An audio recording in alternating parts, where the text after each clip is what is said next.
A bird flies through the wind, struggling, pushing, and still flying, heading up the windy California coast towards Washington. He's heard a lot about the natural beauty of Washington, but he wants to experience it firsthand. The wind is especially brutal today, blowing directly from the north into his face. He could take a break, but the bird decides not to. Or he could head inland where the mountains block the wind, but that wasn't part of the plan. The coast was the plan. Eventually the wind will peter out, or so he thinks. Through the wind, between every flap, he takes a look to the serene beauty of the coast, with the ever-expansive ocean to his left and the radiant beauty of the pine trees of the southern coastal range. He sees a flock 100 meters away, over the pine trees. They're in their trademark V formation, reducing wind resistance for those in the back. The group is going much faster than he is, but he decides not to join. Could be off his course, and he's been enjoying his trek alone.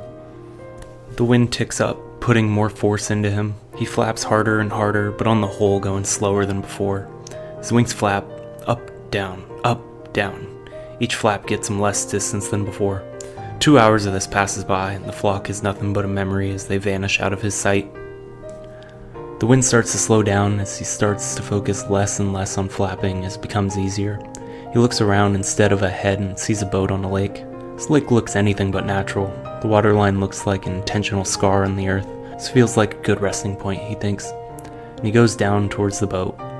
Out of breath, he sits opposite the boat of the lone human who occupies it. With her back turned, minding her own business fishing, the bird has a natural instinct to not be this close to a human, but he doesn't care. He just needs a reset. The human eventually turns around, and the instincts fire on all cylinders to fly away, but he doesn't. She takes an interest in this bird. She starts to click her tongue together much as you would to get a cat's attention. She reaches to her bag. "Get out now!" The bird's whole body screams at him. She grabs a piece of bread, breaks a piece off, and tosses it to the other side of the boat. The bird attacks the bread bits, inching him closer to her. Then the human tries to inch, but the bird is wary, less so than his body recommends, but still wary. A few more rounds of this, going back and forth, and eventually they inch towards each other, seemingly face to face with each other. The bird decides to open up, and she reaches a hand out to pet him. "Ah!" his body screams. But she touches his head with a smooth caress. Her hand glides down his back towards his tail. His body started to tense, and through the pet he tingles all over. Once the hand slides off his tail, everything is released. She brings her hand back up to his head and repeats this. Each pet feels less and less tingling and release, but still feels great. He enjoys this moment until the moment is gone. It feels like an eternity where time stopped indefinitely, until it started again. He gets back up from his trance and starts his journey again. When he starts flying, he notices something. The swirl of the wind is heading the other way. He's now on the northern side of the coast. Beautiful, towering redwood trees dominate his sight. He's in disbelief that a tree could ever be that tall, but not only be that tall, being that beautiful as well. The salty air starts to taste better.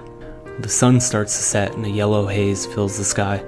The wind, now at his back, starts to help him this time. He glides through the night, going faster than ever. The only light radiating the beautiful scene is the moon and the stars, the same moon and stars that all his ancestors look up at during the night during their brief lifetimes. One of the only unchanged sceneries on this earth. Through the trees to his right peeks the sun, and today he goes through it all again.